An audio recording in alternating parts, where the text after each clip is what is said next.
चलिए देखिए, हम लोग 24 से 56 तक क्वेश्चन को देखेंगे। तो यहाँ पर क्या है, ए और बी एक अभाज्य संख्या है, तो ए और बी का लसाअ होगा। तो देखिए, लसाअ बराबर ए और बी से गुणा कर दिए तो ए भी होगा, या ए गुणे बी होगा। फिर का दिया है कौन सा अभाज्य संख्या है, तो देखिए ये 15 3 और 5 से कट जाएगा, तो इसलिए अभाज्य संख्या ए नहीं है। 23 केवल बस एक से अपने से कटेगा स्वयं से, इसलिए ए आंसर होगा। 12 3 और 4 से कटेगा, 6 से कटेगा, इसलिए ए भी नहीं है। ए जो 75 है, ये 3 5 15 से कटेगा, इसलिए ए भी नहीं होगा। अब आइए कौन सा परमेय संख्या है, यहाँ पर दिया हुआ है कौन परमेय है, तो देखिए ए परमेय है और अपरमेय, तो ये दोनों मिलकर के अपरमेय होगा। देखिए कड़ी में 5 है, ये अपरमेय संख्या होगा। अब देखिए यहाँ पर 3 से 3 कट गया तो बचा 2, तो 2 परमेय संख्या, तो उत्तर हमारा ए होगा, उत्तर हमारा ए होगा। अब यहाँ पर 6 अपरमेय संख्या है।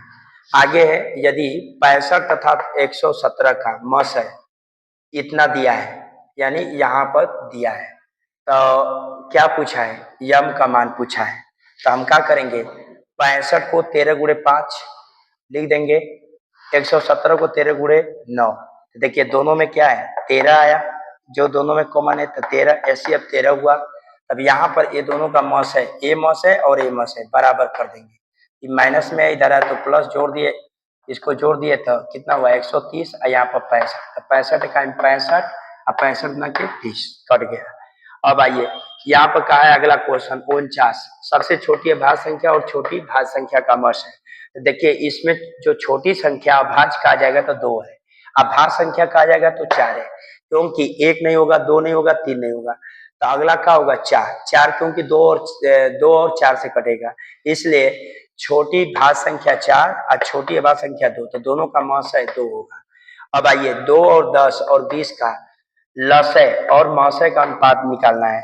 तो देखिए 2 को हम 1 गुणे 2, 10 को 2 गुणे 5 और 20 है तो 20 को 2 गुणे 2 गुणे 5, तो जो तीनों में है तो वो एचसीएफ 2 हो गया, और एलसीएम बराबर जो तीनों में है तो 2 लिखे, फिर 5 लिखे, फिर 2 लिखे, 5 लिखे, बराबर 5 लिखे, तब 2 दूनी 5 दूना के 10, 10 दूना के 20 और 20 5 100। तो देखिए एचसीएफ एलसीएम का हमसे यहाँ पर क्या पूछा है, मैं अनुपात, तो यहाँ पर एचसीएफ 2 लिख दिए, एलसीएम 100, तो 2 एकाइम 2 आपकी 50 बार में कट गया। तो हमको चाहिए क्या चीज, देखिए यहाँ पर हमको चाहिए एलसीएम और यहाँ पर चाहिए एचसीएफ। तो देखिए एलसीएम का मान 50 और एचसीएफ का मान 1, क्योंकि क्वेश्चन में कहा है लसाअ और मसाअ, इसलिए यहाँ पर बना लेंगे ऐसे, लेकिन इसको लिखेंगे ऐसे, तो 50:1 इसका उत्तर। चलिए देखिए कहा 2 लगातार संख्याओं का मसाअ है, तो देखिए यहाँ पर 0 1 2 7 है, तो देखिए 2 लगातार संख्या 1 और 2 हो गया, तो इसका मसाअ निकालेंगे तो 1 होगा। अब आइए इसको 0 और 3 पर रेकरिंग है, परमेय संख्या को लिखना है, तो यहाँ पर रेकरिंग वाला यानी 3 है, यहाँ पर जो 3 है 3 को उतार दिए, 1 अंक पर एक रिंग है तो 9 हो गया, काट दिए तो 1/3। अब आइए 555 के अभाज्य गुणनखंड में लिखना है 51 क्वेश्चन, तो 5 से काटे तो 5 एकाइम 5 0 0 1, फिर 7 से काटे तो 7 एकाइम 7 7 चौके 28 7 त्रिके 21, 11 से काटे तो 13 बार में, 13 से काटे तो 1 बार में, तो अभाज्य गुणनखंड पूछा है, इसलिए 1 अंक 2 अंक 3 अंक 4, इसका उत्तर 4। अब आइए कितने दो अंकों की संख्या 3 से भाज्य है, तो हम 2 अंकों की संख्या का गणना करेंगे कि 2 अंक कहाँ से स्टार्ट है, तो देखिए 2 अंक हमारा 10 से स्टार्ट है, अंक 99 है, तो 3 से 10 नहीं कटेगा, 11 नहीं करेगा तो 12 हो गया, अगला 15 होगा, अंतिम में 99 होगा। तो देखिए एक का मान यहाँ 12 हो गया, और डी का मान 12 में से एपी, जैसे एपी पढ़े हो ना, तो 15 में 12 को घटा दिए 3 आ गया। अब ए एन का मान 99 हो गया, एन का मान ज्ञात करना है, तो देखिए ए एन बराबर ए प्लस एन माइनस 1 डी, तो देखिए ए एन का मान 99, ए का मान यहाँ पर 12 है, और एन माइनस 1 और डी का मान यहाँ पर जो डी है 3 हो गया, तो देखिए 99 हो गया, 12 प्लस इधर आए माइनस, एन माइनस 1 आई 3 उतार दिए, अब इसको घटाए तो 87, और यहाँ पर 3 से काटे तो 29, एन माइनस 1, ये माइनस में 1 इधर लाए तो प्लस, तो एन का मान इसको जोड़ दिए तो 30 आया। यहाँ पर थोड़ा सा इसको ध्यान से देखना आपको है, क्योंकि यहाँ पर जगह नहीं था। अब आइए दो संख्याओं का गुणनफल इतना दिया है, मौसा इतना दिया है, तो हमको क्या निकालना है, लस है, लस है।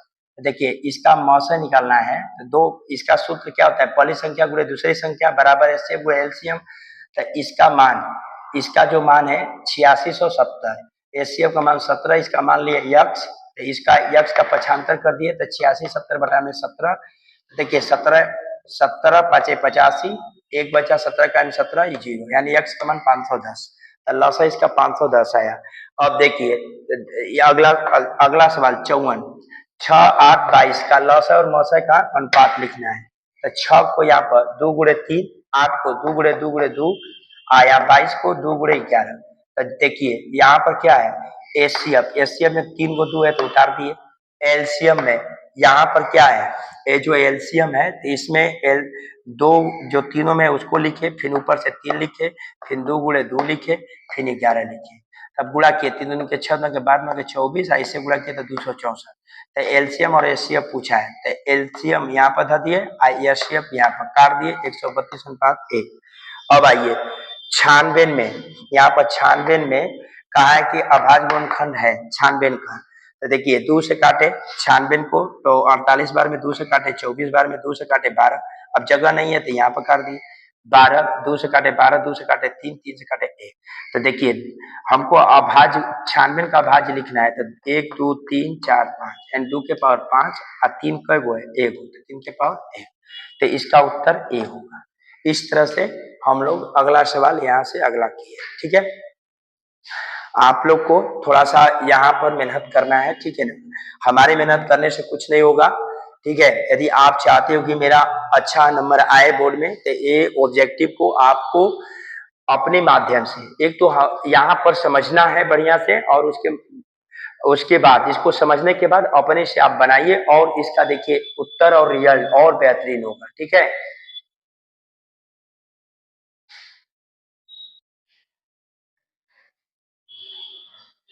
चलिए देखिए, अब हम लोग 57 से 68 तक क्वेश्चन करेंगे। यहाँ पर क्या दिया है, 7 + 3 √2 बतलाना है, परमेय अपरमेय में बतलाना है। देखिए ए परमेय है, ए क्या है, अपरमेय, इसलिए इसका उत्तर क्या होगा, अपरमेय। इसका आंसर होगा अपरमेय, ये दोनों का संग्रह अपरमेय होगा।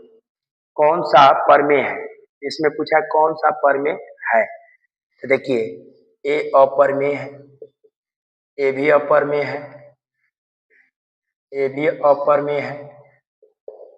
अब देखिए ए इसको यदि देखते हैं तो ये परमेय है, ई अपरमेय है, ए भी अपरमेय है, ए भी अपरमेय, ए भी, तो आपका परमेय ये है।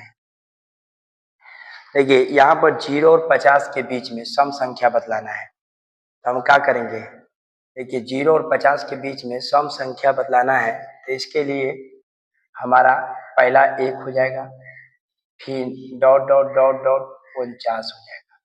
यहाँ पर एक दूसर का 3, उसके बाद 5, तो ए का मान 1, डी का मान 3 - 1 2, ए एन का मान कितना हो जाएगा 49। तो ए एन के फॉर्मूला पर लगा देंगे, ए प्लस एन माइनस 1 डी। तो देखिए ए एन का मान यहाँ पर 49, ए का मान 1, एन माइनस 1 और डी का मान कितना हो जाएगा 2। तो ए हो जाएगा 49 और ए हो गया क्या चीज 1। ये देखिए प्लस है, इधर लाएंगे तो माइनस, इधर हो जाएगा एन माइनस 1 डी। देखिए अब यहाँ पर इसको घटाएंगे तो कितना आ जाएगा 48, इससे गुणा करेंगे तो 2 एन माइनस। अब देखिए ये माइनस इधर आएगा तो प्लस 2n, तो 2n बराबर 50, 2 से काट दीजिए, n का मान कितना आ जाएगा, यानी विषम संख्या 0 और 50 के बीच में कितनी होगी 50, 25, सॉरी 25। अब इसका लौसे और मौसे का अनुपात पूछा है, तो देखिए 5 का अभाज्य गुणनखंड 1 गुणे 5, 15 का क्या होगा 3 गुणे 5, और 20 का क्या होगा 2 गुणे 2 और गुणे 5। देखिए जो तीनों में मिला तो OHCF 5, एलसीएम के लिए जो तीनों में मिला 5, और यहाँ पर 3, यहाँ पर 2 को 2 है, तो 2 गुणे 2, 5 × 15 × 30, 30 × 60। तो हमको अनुपात क्या चाहिए, एलसीएम और एचसीएफ का अनुपात चाहिए। तो एलसीएम का मान कितना हो गया 60, एचसीएफ कितना हो गया 5, 5 इकाई 5, 12 5 60, तो इसका 12:1 उत्तर। इसमें बतलाना है कौन अपरिमेय नहीं है। देखिए अपरिमेय नहीं है मतलब आपसे पूछा है परिमेय, क्या पूछा है परिमेय। तो देखिए ए है अपरिमेय, 10 का वर्गमूल नहीं निकलेगा। 24 यहाँ पर जो 24 है ए भी है अपरिमेय, इसका भी वर्गमूल नहीं निकलेगा। 35 है, इसका भी वर्गमूल नहीं निकलेगा अपरिमेय। तो इसका आप जो दिया 111 121, तो इसका वर्गमूल 11, ये हो गया परिमेय। तो ये सही है। अब देखिए यहाँ पर क्या दिया है, दो संख्या ए और 18 का लसाअ 36 मासा 2 है, तो ए निकालना है। तो देखिए यहाँ पर पहली संख्या पूरे दूसरी संख्या बराबर मौसय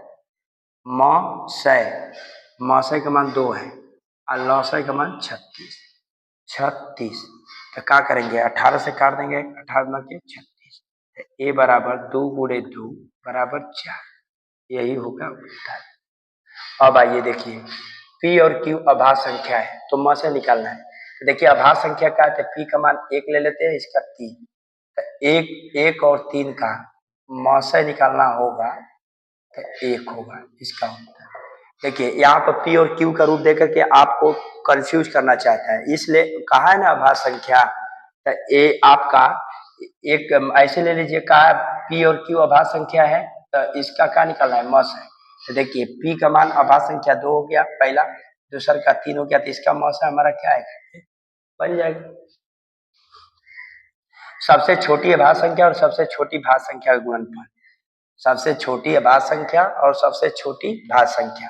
तो छोटी अभाज्य संख्या 2 हो गया, अभाज्य संख्या कितना हो गया 4, गुणा कर दीजिए 8 उत्तर। अब यहाँ पर कहा है कौन अभाज्य है, तो अभाज्य का मतलब जो स्वयं से कटे तो 29। अब देखिए ए 5 से कटेगा, अब 25 से कटेगा तो ए नहीं होगा, ए जो है 2 से कटेगा, 4 से कटेगा, 8 से कटेगा और 16 से, तो ए भी नहीं होगा। ए 3 से कटेगा, 5 से कटेगा, 15 से कटेगा, तो ए भी नहीं होगा। चलिए देखिए ए इसको बतलाना है कि इसका रूप क्या होगा, पूर्णांक, एक पूर्णांक होगा, परिमेय होगा, प्राकृत होगा, अपरिमेय होगा नया। तो इसको हम जब हल करेंगे तो क्या दिया 3 2 7 लिखेंगे और बटा में कितना हो जाएगा, ऊपर 2 अंक है तो 99 हो गया, और यहाँ पर इस पर एक नहीं है तो 1 घटेगा, तो इसको हम घटाएंगे तो कितना आएगा 324 बटा में 99। देखिए इसको काटिएगा तो 33 हो जाएगा, इसको काटिएगा तो 3 3 3 8 24, 1008 33, 3 से काटिएगा तो 11, 3 से काटिएगा तो 3 3 6 18, यानी 36 बटा में 11, तो ये होगा परिमेय। क्या होगा परिमेय।